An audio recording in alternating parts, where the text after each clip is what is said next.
तो दोस्तों आज मैं एक्सप्लेन करूंगा हाल ही में रिलीज हुई एक American psychological thriller horror movie को जिसका नाम है रेजरेक्शन। इस मूवी को लिखा और डायरेक्ट किया है एंड्रयू सिमंस ने। ये जो मूवी है वो बहुत ही ज्यादा डिफरेंट तरह की है। इसके अंदर साइकोलॉजिकल एंगल बहुत ही ज्यादा तगड़ा है और बहुत ही तगड़ा ट्विस्ट है। तो इसको समझने के लिए आपको एंड तक इसको देखना होगा, साथ ही साथ आपको थ्योरीज भी सुननी पड़ेंगी, तभी आप इस मूवी को अच्छे से समझ पाएंगे कि आखिर ये मूवी कहना क्या चाहती है। फिल्म के जो रिव्यूज हैं वो काफी बढ़िया हैं, पॉजिटिव है और क्रिटिक्स की तरफ से भी काफी अच्छी रेटिंग इसको मिली है। तो उम्मीद करता हूँ कि आपको ये मूवी जरूर पसंद आने वाली है। अब वीडियो शुरू करने से पहले मैं आप सबके लिए एक बहुत ही मस्त ऐप लेकर आया हूँ जिसका नाम है रमी सर्कल। ये एक हुनर दिखाने वाली बिल्कुल सेफ गेमिंग ऐप है जिसपे रमी खेलकर आप पैसे जीत सकते हो। रमी सर्कल एक सेफ एंड सिक्योर्ड ऐप है जहां पर 1 करोड़ से भी ज्यादा एक्टिव प्लेयर्स हैं। तो अगर आपको रमी खेलना आता है तो आप खेलकर पैसे जीतिए, और अगर आपको नहीं आता है तो यहाँ पर आप प्रैक्टिस गेम्स खेलकर भी आसानी से सीख सकते हो और फिर कैश गेम्स खेलकर पैसा जीत सकते हो। इसके ऊपर डिपॉजिट की सबसे सेफ फैसिलिटी या फिर तरीके आपके लिए अवेलेबल हैं, फिर चाहे वो पेटीएम हो, फोन पे हो, क्रेडिट डेबिट कार्ड के द्वारा भी आप डिपॉजिट कर सकते हो और आपके पहले डिपॉजिट पर आपको 2000 तक का वेलकम बोनस भी मिलेगा। रमी सर्कल पर रमी खेलना काफी आसान है और ये फोन में काफी स्मूथली भी चलता है और आप इसको खुद स्क्रीन पर देख सकते हैं। तो भाई देर किस बात की है, अभी डिस्क्रिप्शन बॉक्स में दिए गए लिंक से अभी इसको डाउनलोड करें और रजिस्टर करके डिपॉजिट करते ही 2000 तक का वेलकम बोनस पाएं। तो आप भी रमी खेलो और कैश जीतो। अब भाई इस गेम के अंदर फाइनेंशियल रिस्क भी हो सकते हैं, तो आपसे रिक्वेस्ट है कि आप अपनी रेस्पॉन्सिबिलिटी और नॉलेज के हिसाब से खेलिएगा। तो चलिए अब बिना किसी देरी के चलते हैं सीधा वीडियो की तरफ। मूवी की स्टार्टिंग में हम देखते हैं मार्गरेट को, जो कि एक बड़ी कंपनी में एक बड़ी पोस्ट पर है और काफी सक्सेसफुल बिजनेस वूमन भी है। अब उसके बाद में हम उसे ग्वेन यानी कि उसकी असिस्टेंट के साथ में देखते हैं, जो कि उसे अपने बॉयफ्रेंड के बारे में बता रही होती है कि उसका बॉयफ्रेंड उसका मजाक उड़ाता रहता है और ग्वेन कुछ भी नहीं बोल पाती और रोकने पर वो ये बोलता है कि वो ओवर रिएक्ट कर रही है। मार्गरेट सारी बात सुनने के बाद में उसको ये कहती है कि वो अपने बॉयफ्रेंड को छोड़ दे और आगे बढ़े, क्योंकि जब वो उसके साथ में खुशी नहीं है तो ऐसे रिलेशनशिप के अंदर रहने का कोई भी मतलब नहीं बनता और वो किसी अच्छे इंसान को ढूंढ ले जिसके साथ वो खुश रह सकती हो। मार्गरेट वहां से जाने लगती है और ग्वेन उससे कहती है कि वो ये बातें अपने तक ही रखे और किसी को भी ना बताए। अब यहाँ से हम ये समझ पाते हैं कि मार्गरेट काफी स्ट्रॉन्ग और इंडिपेंडेंट लेडी है। अब वो घर जाने लगती है और अपने कैबिन में थोड़ी सी गंदगी भी देखने पर उसे तुरंत साफ करती है, विच शोज कि उसे हर चीज परफेक्ट चाहिए और वो अपने आसपास की चीजों को और अपनी लाइफ को परफेक्ट रखना चाहती है। अब अगले सीन में हम उसे घर पर देखते हैं जहाँ पर वो अपने ही ऑफिस के एक जूनियर कलीग पीटर के साथ में इंटीमेट हो रही थी,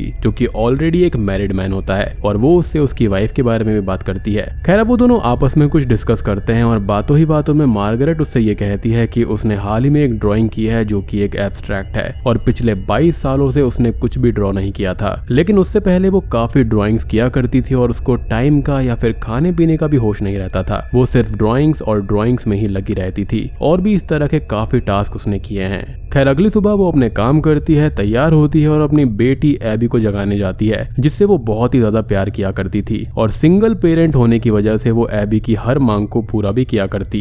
बेसिकली वो उसको बहुत ही ज्यादा चाहती थी। बात करें एबी के बारे में तो यहाँ पर वो 18 साल की लड़की होती है। खैर ऑफिस आकर मार्गरेट अपनी एक प्रेजेंटेशन देती है जहाँ पर वो बताती है कि वो अपने बायोलॉजी डिपार्टमेंट में कैसे काम कर रहे हैं और कैसे उनकी कंपनी की ग्रोथ ज्यादा हो सकती है। अगले सीन में हम उसे घर पर देखते हैं जहाँ पर वो एबी के साथ थी और एबी उसको बताती है कि उसे अपने पर्स से एक टूटा हुआ दांत मिला है, जो कि पता नहीं वहां पर कैसे आया, जिससे मार्गरेट थोड़ी सी परेशान हो जाती है और उस दांत को वो डस्टबिन में फेंक देती है और इस दांत के बारे में हम थोड़ी देर में जानेंगे। खैर एबी अपनी फ्रेंड के साथ टाइम स्पेंड करने चली जाती है और कुछ देर के बाद में मार्गरेट घर पर अकेली थी तो ऑब्वियसली वो पीटर को बुला लेती है जिसके साथ में वो रोमांस करती है। उसी दौरान यहाँ पर एबी का उसको कई बार कॉल आता है लेकिन वो कॉल अटेंड नहीं कर पाती। असल में यहाँ पर एबी का एक्सीडेंट हो गया था और जब वो कॉल को देखती है तो वहां पर वो तुरंत ही हॉस्पिटल के लिए निकल जाती है जहां पर एबी एडमिट थी। उसके पैर में एक बड़ा सा कट आ गया था जिस पर डॉक्टर स्टिचेस लगा देते हैं। अब घर आने पर मार्गरेट एबी के लिए बहुत ज्यादा परेशान थी और वो बोलती है कि सब उसकी गलती है और उसको एबी का टेक्स्ट और कॉल पहले ही देख लेना चाहिए था, जिस पर एबी कहती है कि वो ठीक है और मार्गरेट परेशान ना हो, लेकिन यहाँ पर वो काफी ज्यादा परेशान थी। अगले दिन वो ऑफिस में होती है जहाँ पर ग्वेन उसके साथ थी और वो उसे अपने बॉयफ्रेंड के बारे में बताती है कि उसे अपने बॉयफ्रेंड को समझाया था कि वो उसके साथ अच्छे से रहे, जिस पर उसके बॉयफ्रेंड ने उससे कहा है कि ग्वेन उसके लिए कुछ करे और ग्वेन ने उसे अपनी लाइफ से निकाल दिया, जिसे सुनकर मार्गरेट खुश होती है और उसकी तारीफ करती है कि वो काफी स्ट्रॉन्ग लेडी है।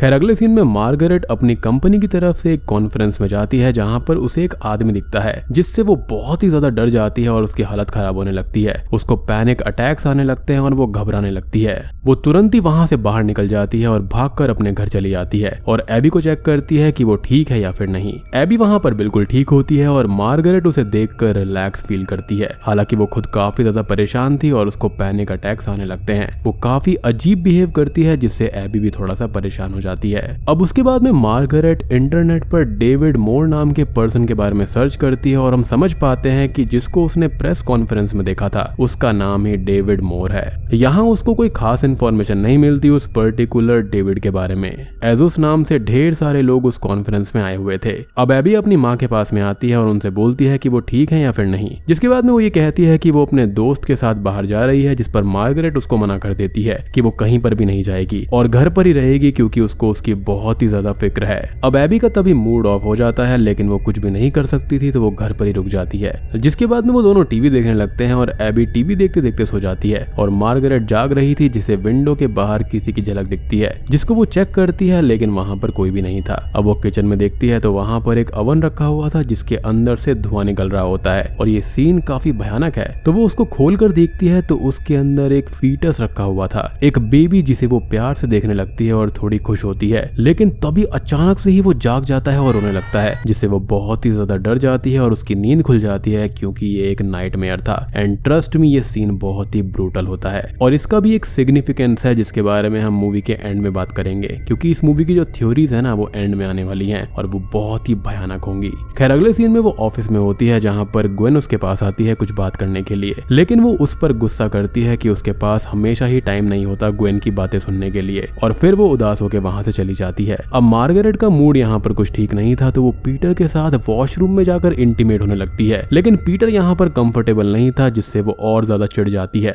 घर आने पर वो एबी पर नजर रखने लगती है, जिससे एबी काफी परेशान हो जाती है और कहती है कि वो आजकल काफी अजीब बिहेव कर रही हैं और वो ऐसा ना करें और एबी बिल्कुल ठीक है। अब ऑब्वियस ही बात है कि एबी यहाँ पर 18 साल की हो चुकी थी और उसकी मदर काफी ज्यादा ओवर पॉसेसिव थी। खैर, अब माहौल को शांत करने के लिए मार्गरेट उसकी बात मान जाती है और वो दोनों विस्की पीने लगती हैं, क्योंकि मार्गरेट ये चाहती थी कि वो अपनी माँ को एज अ फ्रेंड ही देखे। और सबसे बड़ी बात ये थी कि एबी अपनी फ्रेंड्स के साथ में ड्रिंक वगैरह किया करती थी और उसका जो पहले एक्सीडेंट हुआ था ना वो भी ड्रिंक करने की वजह से ही हुआ था, यानी कि वो नशे में बाइक चला रही थी। खैर, वो दोनों थोड़ी बहुत हंसी मजाक करती हैं, ऑल्दो मार्गरेट का बिहेवियर अभी भी एबी को काफी अजीब ही लग रहा था। जिसके बाद में वो दोनों सो जाती हैं और अगले दिन वो दोनों ही एक गारमेंट स्टोर में होते हैं जहाँ पर वो एबी को कपड़े दिलाने लाई थी और वो बोलती है कि एबी को ऐसे कपड़े पहनने चाहिए जिसके अंदर वो स्ट्रॉन्ग लगे, कमजोर ना लगे, और एबी ये बोलती है कि वो ऑलरेडी स्ट्रॉन्ग है और बिल्कुल ठीक है।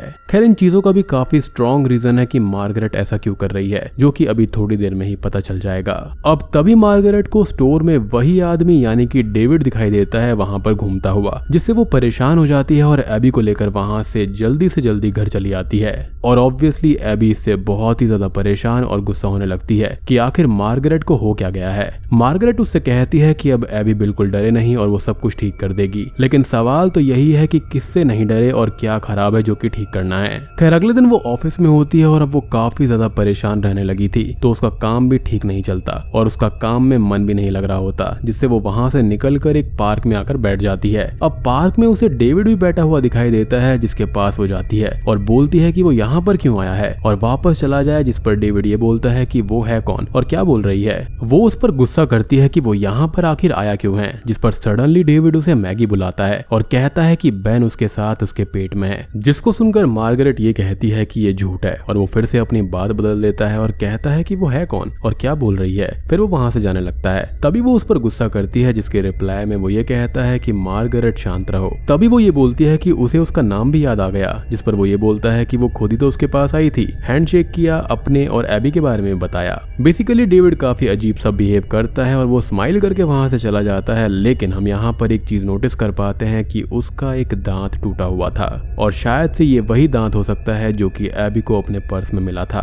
अब घर पर मार्गरेट डेविड के बारे में ही सोच रही होती है कि वो उसके पास गई थी, हाथ मिलाया था एंड ऑल, और वो काफी परेशान होने लगती है। वो पुलिस स्टेशन जाती है और डेविड की कंप्लेंट करती है कि वो उसके साथ 22 साल पहले थी जब वो 19 साल की थी, लेकिन फिर वो उससे अलग हो गई और वो अब उसे उसके पास दिखाई देने लगा है, जिससे वो अब काफी परेशान है और वो उनको चोट भी पहुंचा सकता है। उसे अपनी और अपनी बेटी की जान की फिक्र है, एज उन दोनों को डेविड से खतरा है क्योंकि वो जानती है कि वो कैसा आदमी है। वो पुलिस ऑफिसर से ये कहती है कि वो उनको प्रोटेक्शन प्रोवाइड करे, जिस पर वो ये कहता है कि प्रोटेक्शन तो वो ऐसे प्रोवाइड नहीं कर सकता, एज डेविड सिर्फ पब्लिक प्लेसेस पर उसको दिखाई दिया है और उसके खिलाफ कोई भी सबूत नहीं है कि वो मार्गरेट को हर्ट करना चाहता है। तो पुलिस सिर्फ इतना ही कर सकती है कि एक कंप्लेंट वो रजिस्टर करके गाइडलाइंस प्रोवाइड कर सकती है, और अगर कुछ आगे होता है तब पुलिस आगे का काम करेगी और डेविड पर एक्शन भी ले लेगी। लेकिन अभी फिलहाल कुछ भी नहीं किया जा सकता क्योंकि टेक्निकली उसने कुछ भी नहीं किया है और ना ही उसका कोई क्रिमिनल रिकॉर्ड है। अब इसके बाद में मार्गरेट को ये लगने लगता है कि सारा काम उसे खुद ही करना पड़ेगा,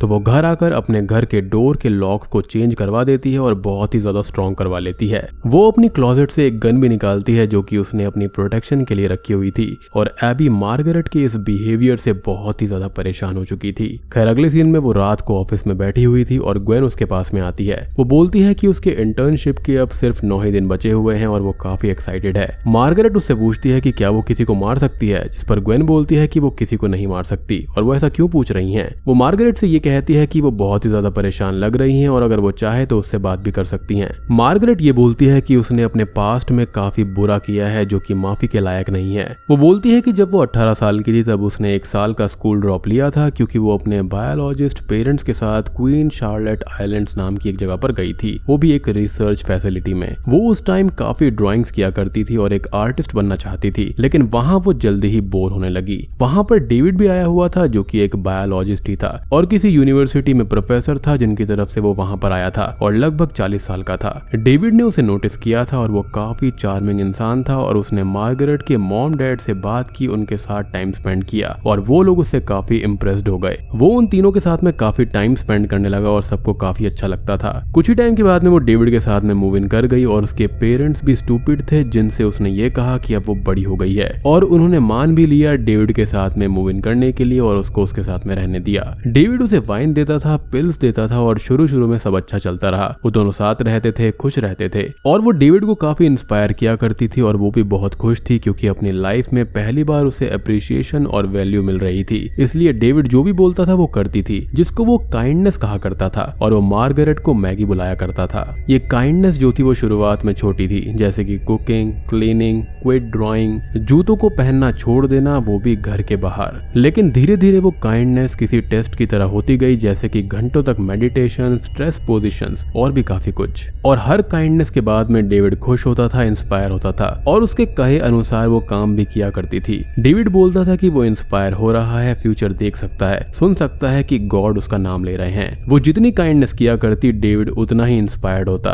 और अगर वो कोई चीज नहीं कर पाती तो डेविड उसे खुद को सिगरेट से जलाने को कहता था और वो ये भी खुशी खुशी करती थी। और सिगरेट्स के मार्क्स हमने मार्गरेट की बॉडी पर ऑलरेडी देखे हैं एक सीन के अंदर। अब समर आया और उसके पेरेंट्स आइलैंड से चले गए, लेकिन वो डेविड के साथ ही रुक गई। अब कुछ ही दिन के बाद में उसको ये पता चला कि वो प्रेग्नेंट है और डेविड को ये चीज बिल्कुल भी ठीक नहीं लगी। उसने ये बात सबसे छुपाने को बोली और ये कहा कि वो इस बच्चे को पैदा ना करे, लेकिन उसने इस बच्चे को पैदा किया घर पर ही, बिना किसी ड्रग या दवाई के और बिना किसी नर्स या डॉक्टर के, और उसका नाम उसने बेंजामिन यानी कि बेन रखा। बच्चा होने के बाद वो उससे ज्यादा प्यार करने लगी और डेविड को इससे जलन होने लगी थी। एक दिन उसने मार्गरेट को सामान लेने बाहर भेजा और जब वो वापस घर आई तो बच्चे की 2 उंगलियां ही काउंटर पर रखी हुई थी और डेविड ने कहा कि उसने बच्चे को यानी कि बेन को खा लिया है और वो उसके पेट में है। और यही बात डेविड ने रिसेंटली यानी कि 22 साल बाद भी कही है। उसके बाद में मार्गरेट ने इस दुख में खाना पीना छोड़ दिया कि उसका बच्चा मर गया है, लेकिन डेविड बोलता रहा कि बेन जिंदा है और उसके पेट के अंदर है। उसने मार्गरेट को भी ये एहसास करा दिया कि बेन उसके पेट के अंदर है, जिंदा है, और धीरे धीरे वो भी बेन को सुनने लगी, महसूस करने लगी डेविड के पेट के अंदर। लेकिन एक दिन उसे सच रियलाइज हो गया और वो कुछ पैसे वगैरह लेकर वहां से भाग गई और अमेरिका आ गई और यहाँ पर उसने अपनी नई जिंदगी शुरू की और कभी किसी को भी डेविड के बारे में नहीं बताया। अब बात करें एबी के फादर के बारे में तो इसके बारे में कुछ भी बताया नहीं गया है।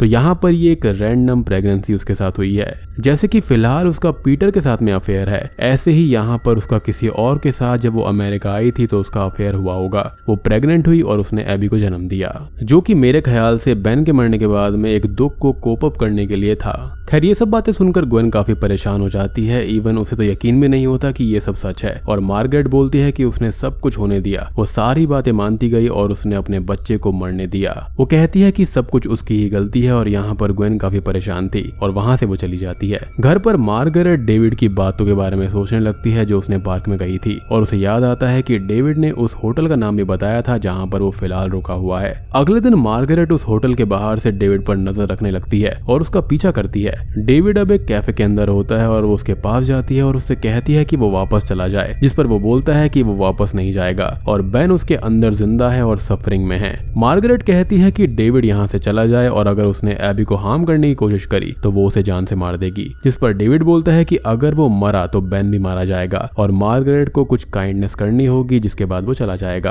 और फिलहाल ये काइंडनेस है कि अब से मार्गरेट ऑफिस ड्राइव करके नहीं जाएगी बल्कि वो पैदल जाएगी, वो भी नंगे पैर, यानी कि कोई भी शू, चप्पल या फिर सैंडल वो नहीं पहन सकती। और ये बिल्कुल उसी टाइप की काइंडनेस है जो कि पहले वो करवाया करता था। मार्गरेट फिलहाल ये करने से इनकार कर देती है, जिस पर वो ये बोलता है कि अगर वो ऐसा नहीं करेगी तो वो बेन को अपने अंदर से खत्म कर देगा और वो जानती है कि बेन अभी भी जिंदा है, जो कि मेरे ख्याल से बिल्कुल बकवास बात है क्योंकि 22 साल तक कोई बच्चा पेट में कैसे रह सकता है। खैर, उन दोनों की बातों के बीच में मार्गरेट से हमको ये भी पता चलता है कि एबी के फादर से मार्गरेट की शादी नहीं हुई थी, बस वो बार में किसी से भी मिलती थी और कैजुअल रिलेशन रखा करती थी और जब एबी पैदा हुई तो उसने उसे पालने का फैसला कर लिया, वो भी बेन के दुख से कोप अप करने के लिए। अब डेविड वहां से चला जाता है लेकिन मार्गरेट उसके होटल रूम की से उसके रूम का नंबर जान लेती है। खैर, अब वो वैसा ही करती है जैसा कि डेविड ने उससे कहा था और वो कार की जगह पैदल ही ऑफिस जाती है। अगले सीन में वो एबी के साथ डिनर कर रही होती है और एबी उससे कहती है कि वो किसी से हेल्प ले ले क्योंकि शायद उसे कोई मेंटल इश्यूज हो रहे हैं, जिस पर वो मना कर देती है और ये कहती है कि एबी किसी भी अननोन पर्सन से दूर रहे, जिस पर एबी पूछती है कि किससे दूर रहना है, जिस पर वो ये बोलती है कि उसके ऑफिस का कोई पर्सन है डेविड मोर और उससे एबी को दूर रहना है। खैर, अगले सीन में वो उस होटल के बाहर नजर रखती है और डेविड के जाने के बाद में वो उस होटल रूम को चेक करने जाती है। वो अब रिसेप्शनिस्ट से डेविड के बारे में पूछती है, जिस पर वो ये बताती है कि यहाँ पर डेविड नाम का कोई भी आदमी नहीं है और वो होटल के अंदर ऐसे नहीं जा सकती, उसे रेंट पर रूम लेना होगा और वो रूम रेंट कर लेती है। अब वो रूम नंबर 5 यानी कि डेविड के रूम के पास जाती है और अंदर जाकर चेक करने लगती है, जहाँ पर वॉल पर उसकी बनाई हुई एक पुरानी ड्राइंग लगी हुई थी, उसकी टीनेज की फोटो भी थी और चेन भी वहां पर थी। उसे अब एक पैकेट मिलता है जिसको वो ओपन करती है और इसके अंदर बेन की बेडशीट थी और वो उसको देखकर रोने लगती है। लेकिन तभी रिसेप्शनिस्ट वहां पर आ जाती है और अजीब तरह से चिल्लाकर उसे वहां से भगा देती है और वो घर आती है। अब वो उस बेडशीट को अपने साथ ही रखने लगती है और तभी उसको एक नाइटमेयर आता है जिसमें बेन के पास कोई शैडोई फिगर आ रही थी और तभी उसकी नींद खुल जाती है। वो वॉशरूम जाती है और देखती है कि उसकी चेस्ट वेट हो गई थी। अब अगले सीन में वो एबी से ये कहती है कि वो कहीं भी अकेले नहीं जाएगी और अगर जाए तो हर घंटे वो उसको मैसेज करके अपडेट करती रहेगी, जिससे एबी और ज्यादा परेशान हो जाती है कि आखिर उसकी माँ को हो क्या गया है। खैर, अगले कुछ सीन्स में मार्गरेट डेविड का पीछा करते रहती है और उसे जान से मारने का प्लान करती है। एक दिन वो घर आती है तो घर पर पीटर आया हुआ था जिसे एबी ने ही बुलाया था और वो दोनों मार्गरेट के लिए काफी परेशान थे और उससे बोलते हैं कि उसे हेल्प की जरूरत है। मार्गरेट एबी को उसके रूम में भेजकर पीटर से लड़ने लगती है और बोलती है कि उसे हेल्प की जरूरत नहीं है, वो अपने बच्चों को दूसरों से हार्म होने से बचा रही है। और पीटर उसकी बात समझ नहीं पाता और उसे हेल्प लेने का बोलता है, जिसे वो घर से भगा देती है कि अगर उसको हेल्प की जरूरत होगी तो वो उसको कॉल करेगी। अब वो एबी के पास में जाती है और एबी बोलती है कि उसने झूठ बोला और डेविड नाम का कोई भी ऑफिस में काम नहीं करता, जिस पर वो बोलती है कि डेविड उसके पास्ट से जुड़ा हुआ है और वो उनको हर्ट करना चाहता है, लेकिन वो ऐसा नहीं होने देगी और जल्दी ही सब कुछ ठीक कर देगी। एबी बोलती है कि वो झूठ बोल रही है और कोई भी आदमी नहीं है, वो सिर्फ एबी को यहाँ पर कैद कर रखना चाहती है, उसको कंट्रोल करना चाहती है और अब वो उसके साथ सेफ फील नहीं करती और अगर सब कुछ ऐसा ही रहा तो वो घर छोड़कर चली जाएगी। और इस बात को मार्गरेट अपने दिमाग में प्रोसेस ही नहीं कर पाती। अब अगले सीन में मार्गरेट रिवर साइड में जाती है जहाँ पर डेविड बैठा हुआ था और वो उसे शूट करके मारने की कोशिश करती है, लेकिन मार नहीं पाती और वो गन को छीन लेता है। वो बोलता है कि बेन उसके साथ है और रो रहा है और वो मार्गरेट को अपने पेट के पास लाता है और अब मार्गरेट बेन को रोता हुआ सुनती है।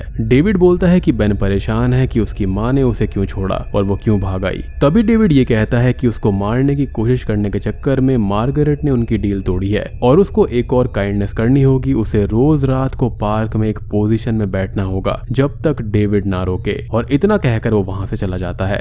फिर मार्गरेट घर पर थी और अब उसकी तबीयत बहुत ही ज्यादा खराब हो गई थी और एबी उसके पास आती है और कहती है कि वो अब यहाँ पर नहीं रह सकती क्योंकि यहाँ पर वो खुद को सेफ नहीं फील करती और वो घर छोड़कर चली जाती है। मार्गरेट उसे रोकने की कोशिश करती है लेकिन नहीं रोक पाती और पीटर उसे दिखाई देता है जो कि उसके लिए परेशान था और वो उस पर गुस्सा भी करती है और उसे पीट कर बुरा भला सुना देती है। अगले सीन्स में हम देखते हैं कि मार्गरेट रात को पार्क में जाकर उसी पोजीशन में बैठ रही थी, यानी कि वो काइंडनेस कर रही थी जो कि डेविड बोल रहा था।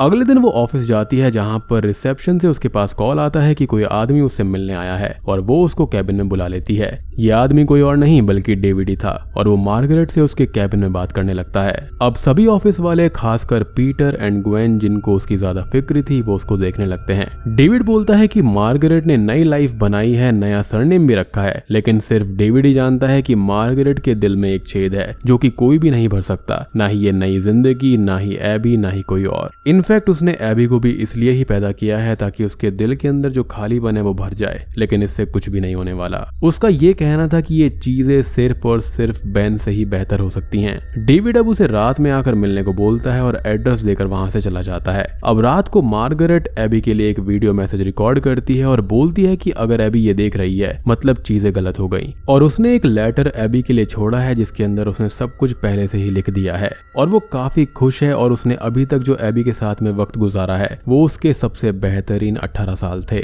और जब एबी माँ बनेगी तब वो समझेगी कि मार्गरेट ने उसके लिए जो किया है वही माँ अपने बच्चों के लिए करती है। अब वो उस जगह पर जाती है जहाँ पर डेविड ने उसको बुलाया था। डेविड उसे उसकी ड्राइंग भी देता है और बोलता है कि वो मार्गरेट को ही देखता था, जिस पर वो ये कहती है कि वो भी हमेशा से जानती थी कि वो उसको देख रहा है। अब डेविड उसे अपने पेट पर हाथ लगाने को कहता है, बेन को फील करने को बोलता है और वो ऐसा ही करती है और बेन को फील करने लगती है और रोने लगती है। वो बोलती है कि बेन सफरिंग में है और उसे अपनी माँ चाहिए और अब वो अपना छुपाया हुआ नाइफ निकालती है और डेविड पर अटैक कर देती है। डेविड को थोड़ा सा कट लगता है और वो उसको ओवरकम करके नाइफ छीन लेता है, लेकिन वो अपना दूसरा नाइफ निकाल लेती है और डेविड को घायल कर देती है, लेकिन बदले में वो भी उसके शोल्डर में स्टैब कर देता है। वो बोलता है कि इससे बेन को काफी बुरा लग रहा है और अब मार्गरेट टेलीफोन वायर से उसके हाथ बेड से बांध देती है और वो कहता है कि अगर वो मरा तो बेन भी मारा जाएगा, जिस पर मार्गरेट कहती है कि वो उसके जिंदा रहते ही काम करेगी और अब वो डेविड का पेट फाड़ देती है और उसके अंदर से उसे बेन मिल जाता है जो कि जिंदा भी था, जो कि काफी ज्यादा वियर्ड है, और वो उसको अपने गले से लगाकर रोने लगती है।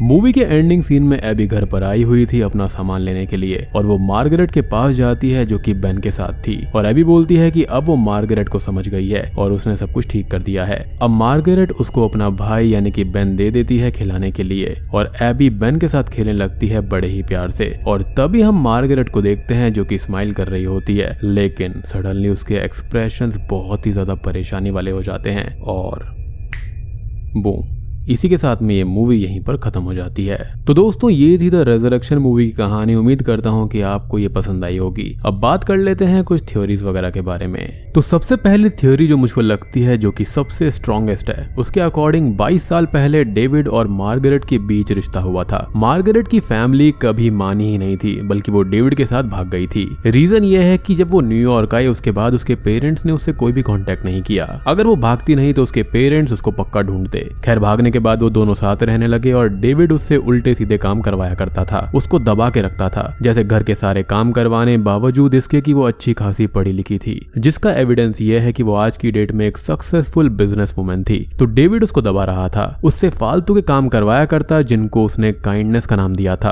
अब इवेंचुअली वो प्रेग्नेंट भी हो गई। मार्गरेट खुद नहीं जानती थी कि वो डेविड के अलावा भी किसी से इतना प्यार कर सकती है, बट जब उसका बच्चा बेन पैदा हुआ तो उसको बेन से ज्यादा प्यार था एज कम्पेयर टू डेविड। अब डेविड इससे जेलस होने लगा और बस उसने बच्चे को मार डाला। वो बेन को खाने वाली चीज एक मेटाफर की जैसी है, जैसे पिछले जमाने में लेडीज से कहा जाता था कि वो उसको खा गई, अपने पति को खा गई, लाइक दैट। अब बेन के मरने के बाद मुझे लगता है कि मार्गरेट ने डेविड को जान से मार दिया होगा। जी हाँ, प्रेजेंट टाइम में वो जो कुछ सोच रही थी, देख रही थी कि उसने डेविड को मार के अपना बच्चा बचा लिया है, वो सब एक माइंड ट्रिक थी उसकी, उसका ट्रॉमा था। उसने पक्का डेविड को 22 साल पहले ही मार दिया होगा, क्योंकि अगर प्रेजेंट टाइम में डेविड जिंदा होता तो वो कम से कम 62 साल का होता, यानी कि 62 इयर्स का, और डेविड की झलक से वो 62 का कहीं से भी नहीं लग रहा था। तो डेविड का दिखना सब कुछ उसके माइंड में था। उसने 22 साल पहले डेविड को मारा और याद के तौर पर उसका दांत अपने पास रख लिया था और पैसे लेकर वो नई लाइफ शुरू करने के लिए न्यूयॉर्क आ गई थी। यहाँ आने के बाद उसने बेन के दर्द से कोप अप करने के लिए एबी को जन्म दिया, जिसके फादर के बारे में कोई भी मेंशन नहीं है।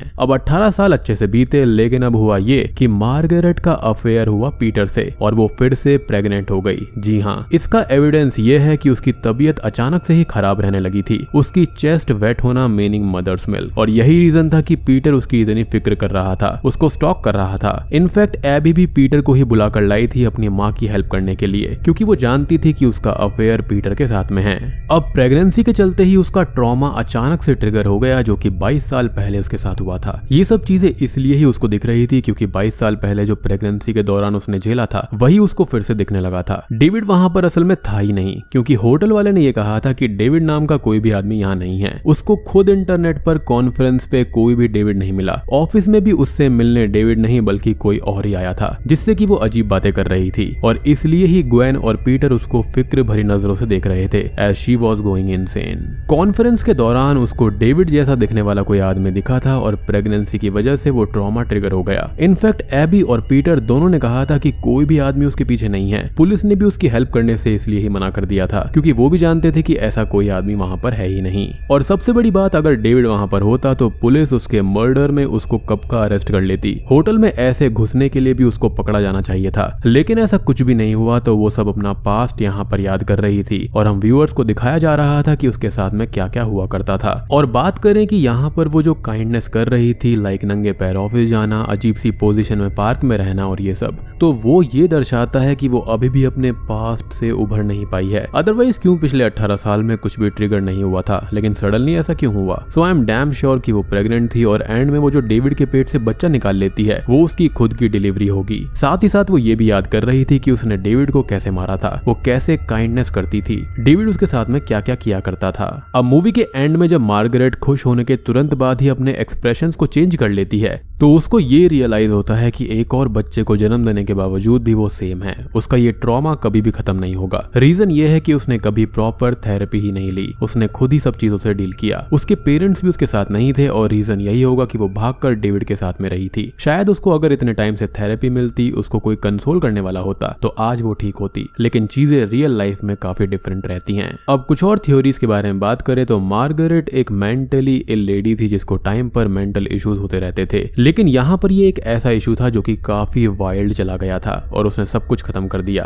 एक और थ्योरी है जो कि काफी क्रेजी है। मुझे ये मूवी बिल्कुल शटर आइलैंड जैसी लगती है, जिसके अंदर एक आइलैंड का मेंशन भी था जहां पर मार्गरेट के पेरेंट्स थे। तो हो सकता है कि मार्गरेट बचपन से ही मेंटली इल थी और किसी ट्रॉमा की वजह से उसके साथ ऐसा हुआ और उसके पेरेंट्स ने उसे एक मेंटल असाइलम में एडमिट कर दिया था, जो कि उस आइलैंड के ऊपर था, जहां पर डेविड उसका डॉक्टर था। और हो सकता है कि मार्गरेट ने ही अपने बच्चे को मार दिया होगा या फिर अबॉर्शन करवा लिया होगा, जिसके बाद उसे मेंटल असाइलम में डाल दिया गया और उसके पेरेंट्स उसे यहाँ पर छोड़कर चले गए, क्योंकि कोई भी पेरेंट एक 40 साल के आदमी के साथ अपनी 18 साल की बेटी को खुशी खुशी रहने नहीं देंगे। और ये सारी कहानी मार्गरेट ने बताई थी, तो हो सकता है कि ये भी झूठ होगी ताकि वो खुद को बचा पाए कि वो गलत नहीं है। और यहाँ पर डेविड के साथ में शिफ्ट होना मतलब असाइलम में शिफ्ट होना था, जहाँ पर डेविड उसका डॉक्टर था जो कि उसको टास्क दिया करता होगा ताकि उसको क्योर कर पाए। और ये जो टास्क है ना, ये सारी चीजें काइंडनेस में आती होंगी, लेकिन शायद से एंड में जो कुछ हुआ उसके अकॉर्डिंग हम ये जान सकते हैं कि वो कभी भी ठीक नहीं होगी। तो हो सकता है कि ये सारा एक एक्ट होगा,